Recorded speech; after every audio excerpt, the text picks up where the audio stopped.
Okay, so now if you remember in the last video we ended with this particular graph. Here I said a function defined by a formula can be represented by both a graph and a table. So in this video I will show you an example of if a function is defined by a formula, what are the practical steps you have to follow to draw a graph to represent it. So here if you saw we had k de x est égal à x carré plus 1, calculated a few values and then drew the graph. By the way, this was one of the problems I'd asked you.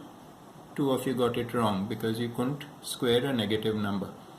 Anyway, so how did I draw this? What is the process to follow to draw a graph that represents a function defined by a formula?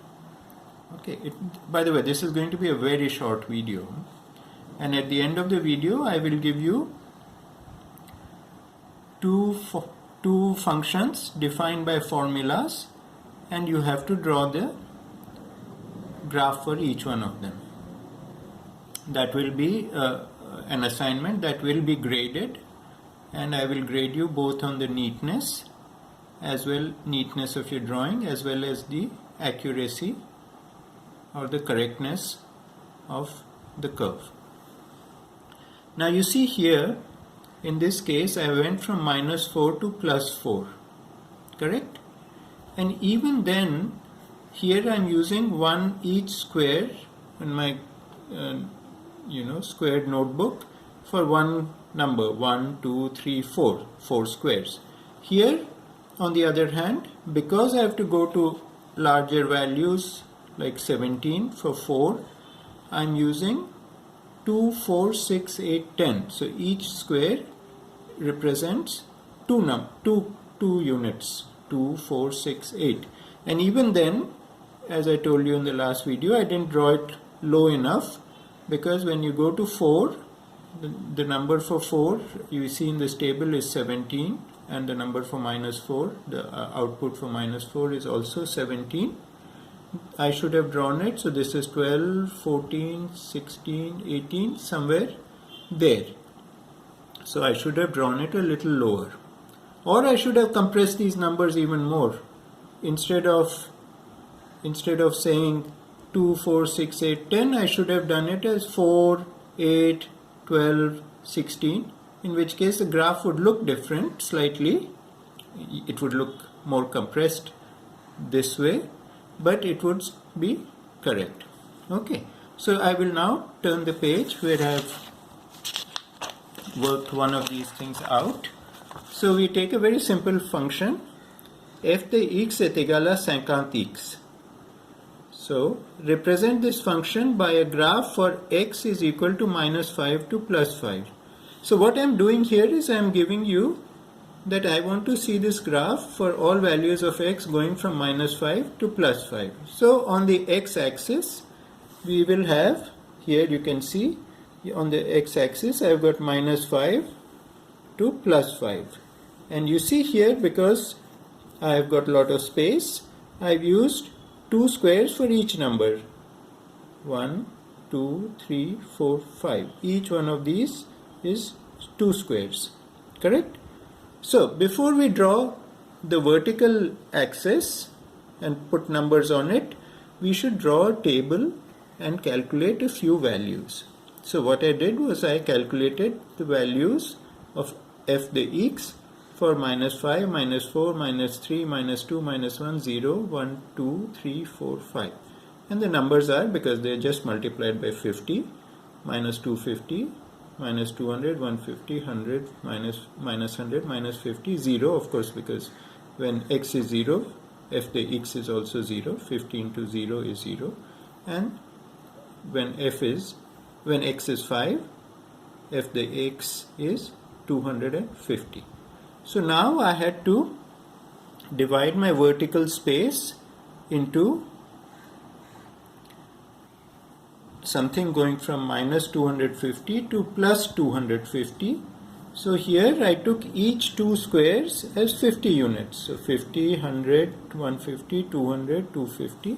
Similarly, minus 50, minus 100, minus 150, minus 200, minus 250. So then I plotted the points. So I used the table. Now, why did I use minus 5, minus 4, minus 3? I could have used any number between minus 5 and 4 and plus 5. I could have said minus 5, minus 4.5, minus 4, minus 3.5. I could have picked many more numbers. But I happen to know that this will give me a straight line. So actually even two numbers would have been enough. That we'll see later in the next chapter. So once I do that, I put the number, the values for minus 5. If the x is minus 250, you know what I've forgotten to do? I've forgotten to write what the values are. This is x and this is f the x. Okay. So here I've put the points. Remember, f the 0 is 0 and I've got, and then I connect them and I see I get a straight line. Of course I'll get a straight line. This is a very straight line which I even drew with a ruler, because this is a function that will give you a straight line. X and f the x are proportional. Okay, so that is how you have to draw a function once you are given this information, the how is a function defined with the formula, and from which point to which point on the x-axis you want the graph to be drawn. Then you draw a rough table. You can choose as few as or as many values as you think are necessary. You just need to get the range so that you know on the vertical axis how to space out the numbers. Okay, so that is it. That is the explanation. And now for the two problems. These are the two problems. F de x est égal à x carré moins 6 for x is equal to minus 4 to plus 4. So you have to draw this graph. Okay, x carré. So that means you should have minus 4 there and plus 4 there, and depending on the values you get in a table that you fill in like this, you should space out your vertical numbers on the vertical axis so that they all fit.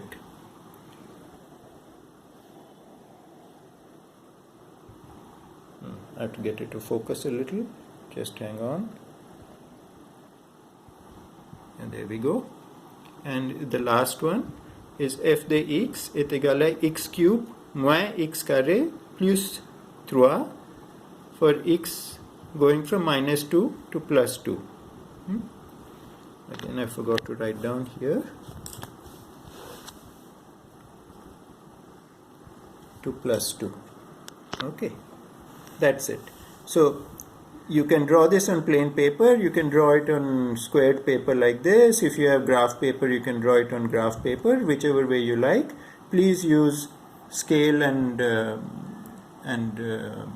mark it correctly, draw lines straight, and of course you, for both of these you will get curves, you will not get straight lines, and that you will have to draw freehand between, you'll have to join the curves with a freehand line, like many of you did for that basketball free throw problem.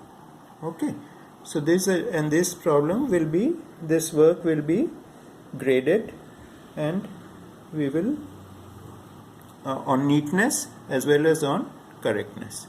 So this is your homework. I will tell you when it will be due separately.